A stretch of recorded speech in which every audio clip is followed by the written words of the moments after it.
Red Skelton made millions laugh for 20 years on television. He played the happy clown, the silly drunk, the innocent kid, but the crew who worked with him knew a different man. They called it the Red Skelton Dirty Hour. What happened during those private rehearsals would have destroyed his career. When he died, lawyers discovered a clause in his will that could have erased his entire legacy. The truth behind America's favorite clown was darker than anyone imagined. Red Skelton came into the world carrying a heavy weight. He was born on July 18, 1913, in Vincennes, Indiana, just 2 months after his father died. His father, Joseph E. Hart, had been a circus clown who left the ring to become a grocer. But fate wasn't kind. He died in a circus tent collapse, the very world he had tried to leave behind. That single tragedy left Red's family shattered. They had no money, no support, and no future in sight. His mother, Ida May, was left to raise 4 children alone in a house full of grief and desperation. Their poverty was brutal. People in the neighborhood didn't just whisper about it, they described it plainly. So poor, Ida May took whatever job she could get. She scrubbed floors. She ran elevators. She kept going even when it broke her down. Red's family wasn't just poor. They were seen as hopeless. Parents in town told their daughters to stay away from Red, thinking he was headed nowhere. Those words and stares stuck with him, but instead of breaking him, they pushed him. At just 7 years old, Red began working as a newsboy. He stood on the streets of Vincennes shouting headlines, not because he liked it, but because his family needed the money. Every coin helped. He watched people, read their faces, and figured out how to make them smile. That job taught him more than school ever could. He didn't just sell papers. He learned how to perform. He found out that laughter got attention. That lesson would never leave him. Then, at age 10, something unbelievable happened. He was outside the Pantheon Theater selling newspapers when a famous comedian, Ed Wynn, spotted him. Wynn bought every paper Red had and took him inside. He didn't just hand him a few dollars. He opened a new world. Wynn showed Red what show business looked like backstage. It was fast, bright, exciting. And just like that, a door cracked open for a poor boy with no father and no future. That one moment gave Red the dream. He chased it hard. Right after meeting Wynn, Red quit school. He didn't ease into showbiz. He jumped headfirst into it, joining Doc Lewis's patent medicine show at 10 years old. They weren't glamorous shows. They were part sales pitch, part traveling circus. Red rode across Indiana, Arkansas, Illinois, and Missouri, helping sell fake cures while making people laugh. He was a child, but he didn't act like one. He worked like a grown man, night after night, learning what it meant to be a performer. His mother once said, Red didn't run away from home. His destiny caught up with him. By the time he turned 14, Red stepped into the world of traveling theater. He joined the John Lawrence Stock Company and was cast in serious plays under tents. He made $15 a week, which felt like a fortune, but something didn't fit. Red tried hard to be serious, but every time he delivered a dramatic line, the audience laughed. He was supposed to make them cry. Instead, they found him funny. The company saw it too, and they decided to dump him. They left him in a cheap hotel by the Missouri River, unpaid and alone. That could have been the end, but it wasn't. Red didn't give up. A few days later, he found the Cotton Blossom, a stern-wheel showboat. It was drifting down the river, still clinging to the old days of river entertainment. Red talked his way in. On that boat, he did it all. Danced, sang, joked, even wore blackface like other performers of that time. Every night brought a new challenge. Every crowd had to be won over. He learned to shift fast, work hard, and never let a quiet audience stay quiet for long. That boat saved him. It also trained him better than any school ever could. At 15, Red was no longer a beginner. He was a working vaudeville performer. He'd done medicine shows, showboats, burlesque circuits, blackface minstrel acts, and even joined the circus. He followed in his father's footsteps as a clown, but he went even further. Some nights, he emceed Depression-era dance marathons where couples danced until they collapsed for cash. He never stayed still. He did whatever it took to keep moving and keep working. While most kids his age were learning in classrooms, Red was learning on stages, in tents, and under the spotlight. In 1930, Kansas City brought him something different. It brought him Edna Stillwell. She was just 16, working as an usher at the Pantages Theater. Red was hosting a dance marathon, and Edna had entered. She didn't just dance, she won. Then she told Red his jokes weren't good enough. That honesty got his attention. A year later, they married. Edna became more than his wife. She was his manager, his writer, his protector. She got him better pay. She helped him study for a diploma. She wrote his jokes. Even after their divorce, 13 years later, she kept writing for him. She knew his rhythm better than anyone else. Their biggest breakthrough came from a simple diner. In Montreal, they watched people dip donuts into coffee. That odd little habit sparked an idea. They created the Donut Dunkers sketch, a pantomime act where Red showed different ways people dunk donuts. It was ridiculous, and it was brilliant. Audiences loved it. New York booked them at Loew's State Theater in 1937. They were finally in the big leagues. That one sketch carried Red into radio, movies, and even the White House. President Roosevelt invited him to perform. Soon after, Red became the host of Roosevelt's birthday events. Red Skelton's rise in show business hit a major turning point in 1937. He had spent years touring vaudeville circuits, but that August, one radio appearance changed everything. He performed his Donut Dunkers routine on the Fleischmann's Yeast Hour with Rudy Vallee. It was simple pantomime, but it lit up the airwaves. The response was overwhelming. Fan letters poured in. He was invited back 2 more times that year. Suddenly, Red wasn't just a stage performer anymore. He was a radio star. In October 1938, NBC made it official. He became the new host of Avalon Time, replacing Red Foley. Edna, his wife, shaped much of the material behind the scenes. She wasn't just a helper. She was his main writer and creative partner. Their teamwork helped Red stand out. His voice work, characters, and physical comedy adapted surprisingly well to radio. It wasn't just the next step. It was a leap into a new world, and Red landed right in the middle of it. By 1941, Red was ready for something bigger. The Raleigh cigarette program launched on October 7th, and it instantly became a nationwide hit. This was where Red introduced some of his most famous characters. Junior, the mean Whittle kid, became a national obsession. His phrase, "I doed it," popped up everywhere. Newspapers used it in war headlines. One even read, "Doolittle doed it," after the Doolittle raid. Kids loved the character so much, they helped fund a bomber plane called We Doed It. Another creation, Clem Cadiddlehopper, was based on a real neighbor from Indiana. Ozzie and Harriet Nelson joined the show too, along with comedian Wonderful Smith. Their presence added depth and helped shape the show's comedy. The run ended in June 1944, when Red was drafted into the Army, but by then, he had already left a permanent mark on American culture. Red's time on the big screen began earlier, in 1938. He made his debut in Having Wonderful Time, a light comedy set in a summer camp. He shared the screen with Ginger Rogers and Douglas Fairbanks Jr. He played Itchy Faulkner, the camp's chaotic social director. Most of his scenes were cut, but even in a reduced role, Red made an impression. Critics saw his timing and energy, and that was enough. The movie grossed over $1 million,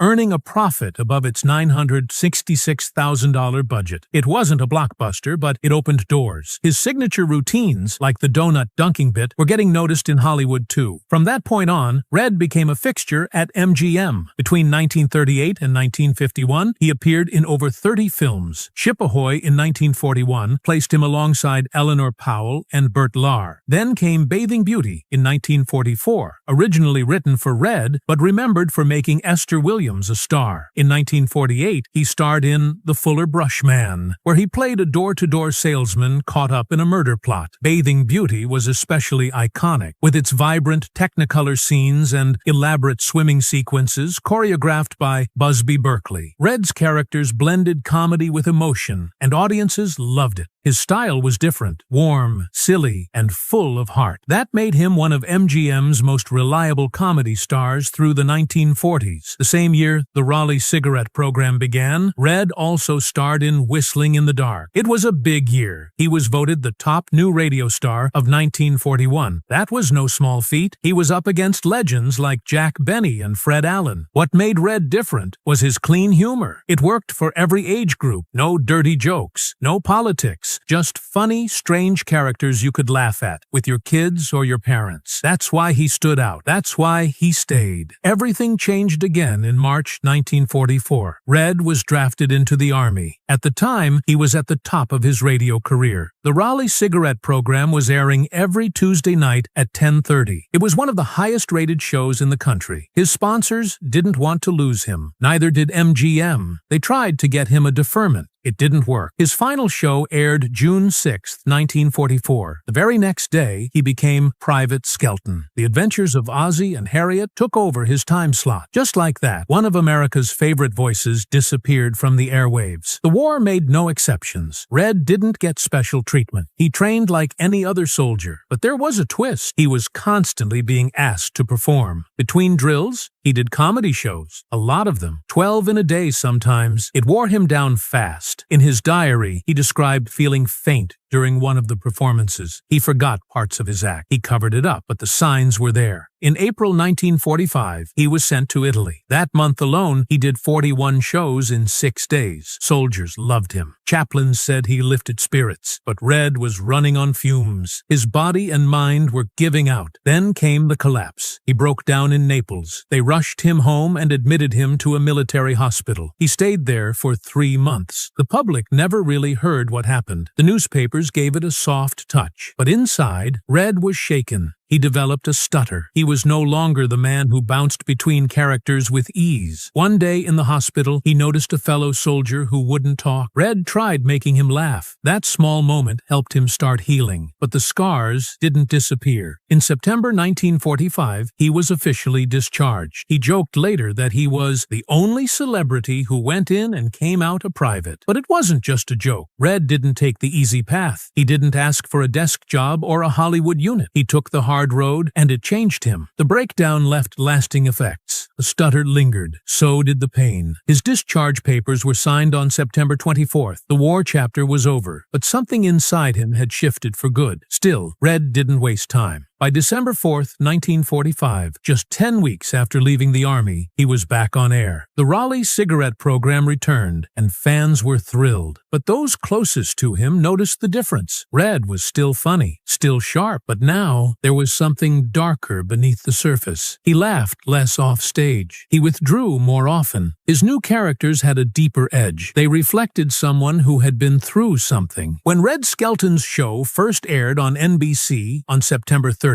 1951, it didn't just fill another time slot, it exploded onto television screens. Red was already a star on radio and in film, and millions were eager to see how he would perform on TV. The country watched live as his familiar comedy took on new life, thanks to a new technology called the coaxial cable, which let people across the U.S. see the broadcast at the same time. In the very first episode, Red ended his monologue by getting yanked off stage by 2 invisible hands. It was a hilarious bit, but it caused real injuries, and he had to drop it later. Still, the impact of that episode was massive. By the end of its first season, the show ranked number 4 across all networks. At the 1952 Emmy Awards, Red won Best Comedian, and his show won Best Comedy, beating Milton Berle, who had always dominated. It was the start of something big. For the next 20 years, Red Skelton would shape the way Americans laughed. In 1954, Red moved his show to CBS. It was a smart move. CBS gave him more airtime and more freedom. By 1962, the show had expanded to a full hour and became a regular part of Tuesday nights for families across the country. It stayed in the top 20 for nearly 20 years. In the mid-1960s, it even hit number 2 in national ratings. Red didn't just lead in comedy. He pushed boundaries in technology, too. Between 1955 and 1960, he paid for color broadcasts himself, even though CBS was still cautious about switching over. The show was a hit, but in 1970, CBS canceled it. Not because of ratings, it was still strong, but because they wanted younger viewers. Red's audience was older. That didn't fit the network's new plans. The cancellation came as a shock, both to fans and people in the industry. It was a cold reminder that even legends can be swept aside. One of Red's most loved characters came early in the TV run. In 1952, he introduced Freddie the Freeloader. Freddie was a silent clown who lived in a shack, always smiling despite having almost nothing. He was based on Red's memories of his father, who had been a circus clown before he died. Red poured his heart into Freddie. It wasn't just a character, it was part of who he was. Freddie never complained. He believed something good was coming, even when things looked bleak. Red once said Freddie was the purest of all his creations. The sketches where Freddie didn't speak, called the silent spot, became a staple of the show. Red used his face, his hands, and his movements to tell full stories without a word. Freddie later got his own HBO special in 1981, years after Red's main show ended. It proved that the character still lived in people's hearts. Through Freddie, Red gave audiences more than laughter. He gave them hope. But behind the scenes, Red's life took a devastating turn. On May 10, 1958, his son Richard died of leukemia just 10 days before his 10th birthday. It shattered the Skelton family. Richard didn't even know how sick he was. Red and Georgia tried to protect him from the truth, but his little body couldn't take the endless transfusions. In his final hours, with an IV in his leg and bruises covering him, Richard asked his father for one last favor. He said, "Daddy, will you get Mama that red blanket for Mother's Day?" It wasn't for him, it was for his mother. Those were some of his last words before falling into a coma. At 8:36 p.m., he died. Red and Georgia stayed by his side in the hospital room for over an hour, surrounded by his toys and the stuffed dog he'd loved since he was 6. Georgia later said she had held back her tears until then. Richard had asked her not to cry when she visited. That night, she finally let it out. On Richard's last full day, Red brought a Sears catalog to the hospital. He told Richard to pick anything he wanted for his birthday. The boy chose camping gear, a tent, and that red blanket. But the blanket wasn't for him. It was for his mother. He also said he didn't want a big party, just a cookout with a few friends. Even as he was dying, he thought of others. That red blanket became a symbol of his love. It stayed with Georgia for the rest of her life. The moment revealed everything about who Richard was and what he meant to his parents. After Richard's death, Red couldn't bear to touch his room. He left it exactly the same. The toys stayed. The packed bag stayed. He often sat in there alone, quietly falling into depression. The grief didn't stay private forever. It started showing up in his work and his marriage. Red and Georgia grew apart. They had held each other together for Richard's sake. Once he was gone, the sorrow drove a wedge between them. Eventually, their marriage ended. Red's comedy began to shift. He still performed, but the sadness in his eyes was hard to miss. The room became a shrine. It held all the memories he couldn't speak about. It was a place where the clown could cry. Most fans never knew that Red was also a serious painter. He started at age 5, traveling with his mother during her circus work. The circus became his world after his father, a clown, died before Red was born. Red painted clowns, some cheerful, some lonely. These were not random pieces. They were connected to the characters he had played, including Freddie. By the 1980s, his paintings were selling for over $80,000 each. His lithographs made millions annually. Some art experts believe he made more from painting than from television. His work ended up in private collections around the world. It was a second career that barely anyone saw coming, but it had always been there, just beneath the surface. Red had another secret. He never drank, yet he was famous for playing drunks on stage. His Guzzler's Gin sketch helped launch his TV career. Viewers were convinced he had first-hand experience with alcohol. He didn't. In fact, he was allergic to it. He couldn't even sip it. But that didn't stop him from perfecting the act. He learned by watching real drunks in the streets during his early years in vaudeville. He copied their slurred words, shaky steps, and unpredictable moves with astonishing accuracy. It was all performance, none of it real. His act fooled millions, and it proved just how deep his talent ran. That image of the wholesome clown didn't always match the man backstage. During rehearsals with Martha Raye and other friends, Red often unleashed dirty jokes and wild sarcasm. These private sessions became legendary among the crew. Some called it the Red Skelton Dirty Hour. Red riffed on every topic, even the ones he'd never touch on air. His third wife, Lothian, once said Red had a place in his mind just for jokes that people weren't supposed to understand. It was like a pressure valve. He gave the world one version of himself, but he needed to laugh in private, too, even if it was darker. Red Skelton spent nearly 2 decades lighting up American television. His show ranked in the top 10 for most of those years. During its final season on CBS, it was number 7, but none of that mattered in 1970. CBS canceled The Red Skelton Show anyway. It wasn't because of ratings. It wasn't about performance. It was about image. The network decided to cut ties with anything it saw as too rural or too old. This move became became known as the Rural Purge. In one sweep, they axed not only Skelton but also the Beverly Hillbillies, Green Acres, and Mayberry RFD. CBS President Fred Silverman didn't flinch. He wanted younger, urban audiences. The ratings didn't matter. The legacy didn't matter. The audience loyalty meant nothing. This brutal shift in television history replaced family favorites with edgier shows like All in the Family and Maz H. Millions of loyal fans were left behind. Red Skelton was one of them. He wasn't just disappointed. He was crushed. He had been performing in Las Vegas when he heard the news. He said, "My heart has been broken." For 17 out of his 20 years on television, his show had ranked in the top 10. But CBS didn't care. They looked at numbers on a demographic sheet, not decades of service. His wife Lothian said Red never truly healed from that betrayal. He felt tossed aside by an industry he helped build.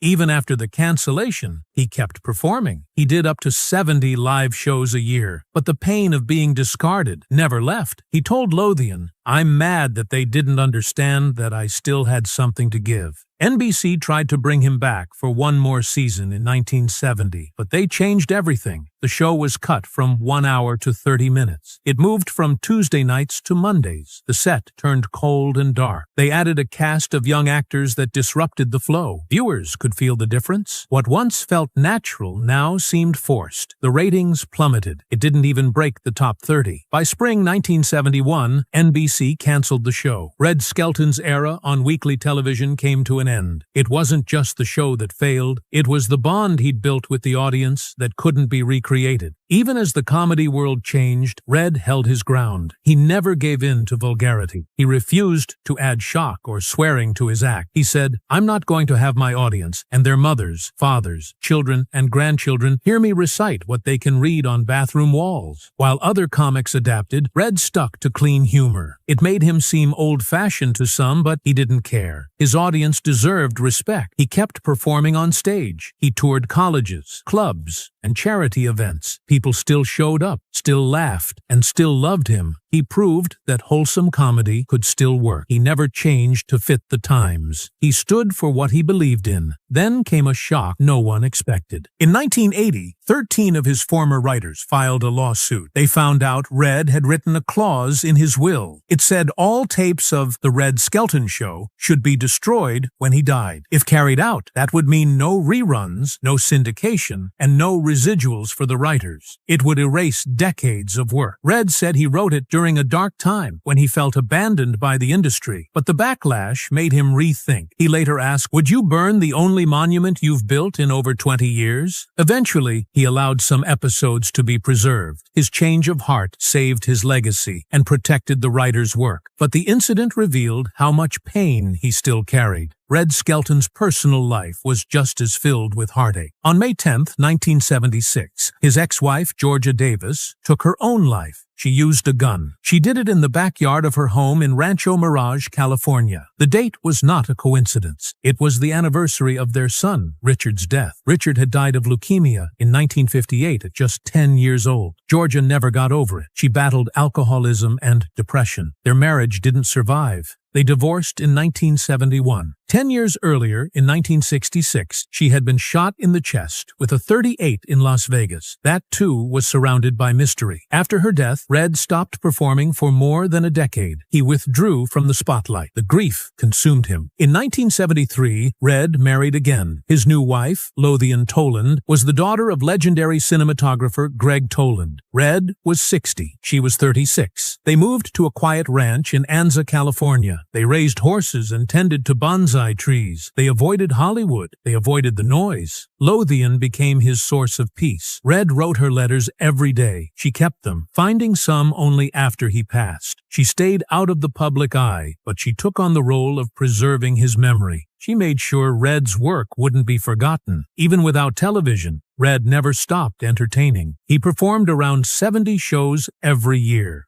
Carnegie Hall, college auditoriums, casinos. He went wherever people would laugh. He also started painting. He focused on clowns. Collectors loved them. Some paintings sold for over $80,000. He earned up to $2.5 million a year from his art. But behind the scenes, the sadness never left. The grief never faded. He poured it into his work. Every smile he gave the audience was earned through personal sorrow. Red Skelton died on September 17, 1997. He was 84. The cause was pneumonia. He died at Eisenhower Medical Center in Rancho Mirage. His final years were quiet, but not idle. He painted, he performed, he worked, but he never fully recovered from losing his son or Georgia. Friends said he never got his full joy back. His clown paintings, often bright on the outside, carried something darker underneath. They were portraits of a man who lived to make others laugh while privately mourning. In 2013, Red's hometown of Vincennes, Indiana, opened the Red Skelton Museum of American Comedy. The date, July 18th, would have been his 100th birthday. It sits on the campus of Vincennes University. It's more than a museum. It holds his scripts, costumes, rare footage, over 200 paintings, and even personal items donated by Lothian. The museum also hosts events like the America's Clown Award and the Laughter Film Festival. The Red Skelton Research Archive now belongs to the Indiana Historical Society. It includes thousands of scripts, photographs, and musical scores. All of it works together to keep Red's memory alive. Red created characters people still remember. Clem Cadiddlehopper, Freddie the Freeloader, the Mean Whittle Kid. These weren't just gags. They had heart. They had life. His characters became part of American culture. His style shaped comedy. Robin Williams, Jim Carrey, and others looked to him as a guide. The Red Skelton Show ran for 20 years. It won multiple Emmys. It became a fixture in homes across the country. Even now, his work continues to echo through entertainment. His laughter remains. His legacy lives.